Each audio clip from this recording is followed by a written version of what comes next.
So pagkatapos nating mag-pruning mga kaubas, yan, katatapos lang.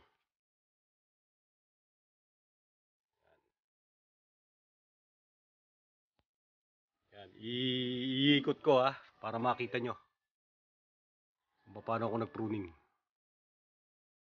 Yan, paikot. Yan, oh. And then, pagkatapos yung mag-pruning, may mapapansin kayo na may tumutulong tubig or lumuluha ng likido yung ating ubas, no? Ito siya. Yan. Lumuluha ng tubig. Ayan, oh. Tumutulo. Basa. Yan, oh. Ito. Ayan, oh. Yan normal lang sa ubas.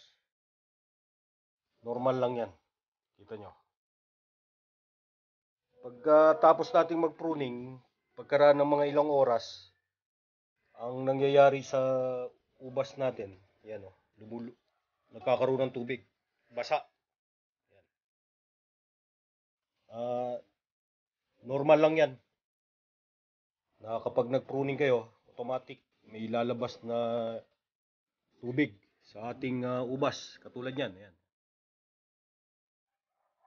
Yan. Sa mismong fruiting cane, no? So, again, i-recap ko lang kayo. Pagkatapos nating mag-pruning, nakakuha na rin tayo ng cuttings and ibababad na rin natin sa rooting hormone para pantanim. And then, yung iba nun, may kausap na tayo sa pre-order ng cuttings, no? Again, para magkaroon tayo ng idea kung paano mag-pruning ng ubas, no? Ito yung main cordon. Yan, main cordon to. Ito yung fruiting cane. Yan, fruiting cane to. Ito yung before. Ito yung dati. Hindi siya nagtuloy. And then, ito yung existing din. And then, ito yung bago. Yan yung bagong fruiting cane. Ang ginagawa ko sa fruiting cane, 3 nodes yung tinitira ko. 1, 2, 3. Dito, sisibol ang bagong shoots.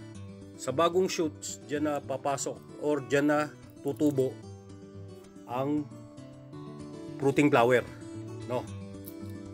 Yan. So, tandaan nyo, nag-cutting ako. Ito yung cordon. Ipili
Kapag nagkaroon na rin pala ito ng fruiting cane, tuturuan na din natin to. Alam mo, tumubo na rito, lumaki na siya. Tuturuan na rin natin siya kung saan siya pwedeng gumapang, no? At nalinis ko na rin yung taas nito. May mga natira pa na mga dahon. Hindi ko na rin kasi matanggal, baka mamaya kasi malaglag. At kagandahan kasi rito sa area na to, may open space, may direct sunlight. Yan, oh.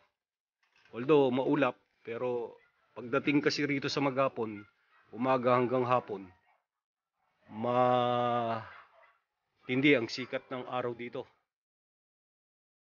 Yan, fruiting cane. Sunod-sunod dyan. Di ba? Nakapalibot yung aking cordon. Yan. Oh. Mula doon sa baba. Yun. Nakita nyo na ron, meron na akong sinalang na kaldero.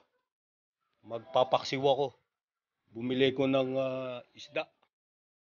Masubukang ipaksiw yung napitas kong Catawba grapes na kulay green pa.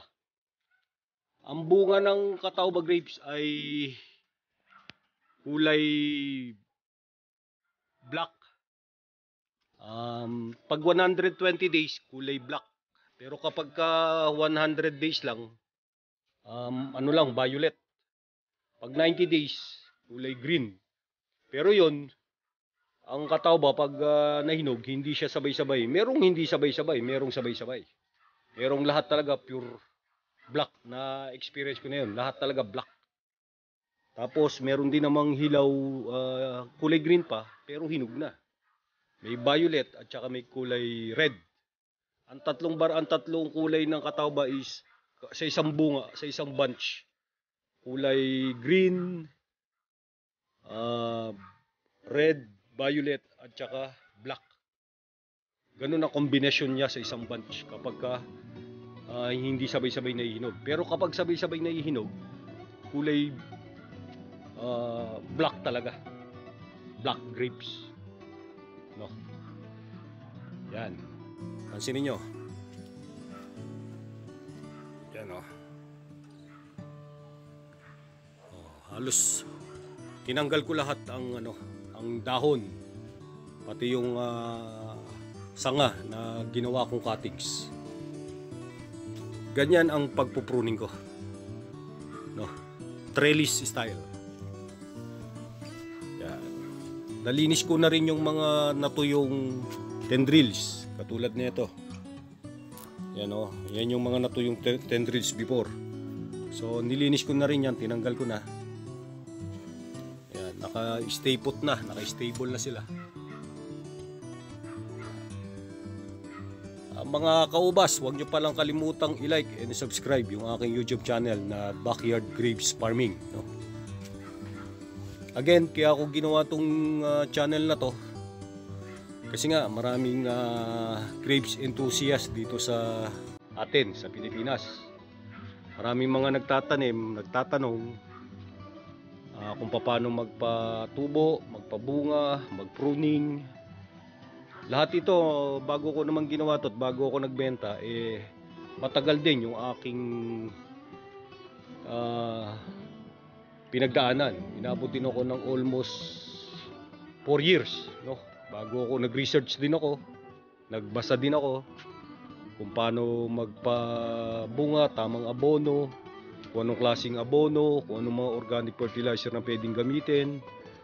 Yun, research ko yun para ma-share ko rin para sa inyo. At magkaroon tayo ng kaalaman at impormasyon, yung at least hindi natin napapabayaan yung ating alagang ubas. Yan. No? Yan. Yan, oh. Nagluluha ulit. Tikman nga natin. Wala naman siyang lasa, parang tubig din lang. Pero ano yan gamot sa UTI. malinis yan yung pinuproduce niyang tubig. Yan o. Pakikita ko sa inyo. After 2 hours of pruning, nagluluwa.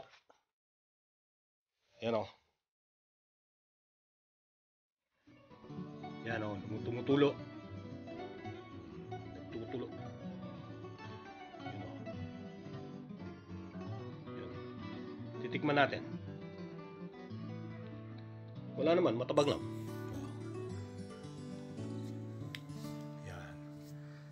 Yan ang yan ang nagiging epekto ng pag nagpo-pruning tayo. Yan ang nagiging epekto sa ubas. Nagtutubig. Ang base sa experience ko niyan, kapag nagtutubig, ibig sabihin nun, malusog yung ating ubas. Meron kasi kung meron akong time nag-pruning, ang nangyari, hindi siya nagluluwa. Parang kulang siya sa nutrients. So, katulad ditong ibang ibang fruiting cane, kita nyo. Hanggang dito lang. Pero, yung sa parting dulo na, ito yung pinakadulo yan. Ito yung dulo-dulo. Sa ngayon, hindi siya nagluluwa. Nagluluwa siya sa pinakamalapit na, sa mismong mother vine. Doon siya malapit, doon siya nagluluwa. Yan o. Kung mapapansin nyo, doon sa iba kong fruiting cane, walang tumutulong tubig. Pero kita nyo, doon lang sa pinakamalapit sa mother vine, doon lang siya malapit, malakas magtulo. Ibig sabihin niyan, masigla yung ating ubas, malusog. Kasi yung lugar na yon, hindi siya natutuyuan ng tubig, moisture. Kaya buri nyo mula doon sa baba hanggang dito sa paikot ng aking ubas. Buri nyo kung gaano kahaba yung aking cordon, no? Ganyan ng katawba grapes. Ang katawba grapes kasi napaka-resilient yan, napakatibay niyan sa atin kasi sa sobrang init, kahit umuulan, nagbubunga, walang sawa sa pamumulaklak. Kanina nung nag-pruning ako, marami na ako nakuha bunga, marami pa rin bulaklak, no? At pag ito'y nagbunga, ang bala ko dito, gumawa tayo ng grapes wine. Nakagawa na ako nun sinubukan ko rin gumawa ng grape wine. Maganda naman yung naging resulta. Ang naging kulay niya, kulay pink. Rare nga kulay pink. Totoo. Kulay pink. Kasi yung kulay, yung bunga kasi nito kulay black. Pero nung kasi nga mix of a different color, yung green, red, violet at black. Pero mas kumulay yung kulay violet, kulay pink ang kinalabasan. Kaya maganda. Alam naman natin ang grapes ay it's good to your heart, no? Yung grapes wine, yung wine grape. Yan. So after 7 days, anong date ngayon? August 29. So next Saturday, i-update ko kayo rito pag ito'y nagkaroon na ulit ng fruit budding, fruit flowers, sorry. No. Yan. Napakasibag mamulaklak nito mga kaubas. Kaya halimbawa, kung ako'y narito lang at yan may bunga na, dito lang ako sa duyan ko. Yan, dito lang ako sa duyan ko. Yan yung view. Yan yung view ng dito sa likod ng bahay ko. Yun yung receiving tower ng Roosevelt, Dinalupian, Bataan. Ito naman yung kabundukan ng Olongapo. Yun yung Iram na tinatawag. No. Okay, hanggang sa muli mga kaubas. Maraming salamat.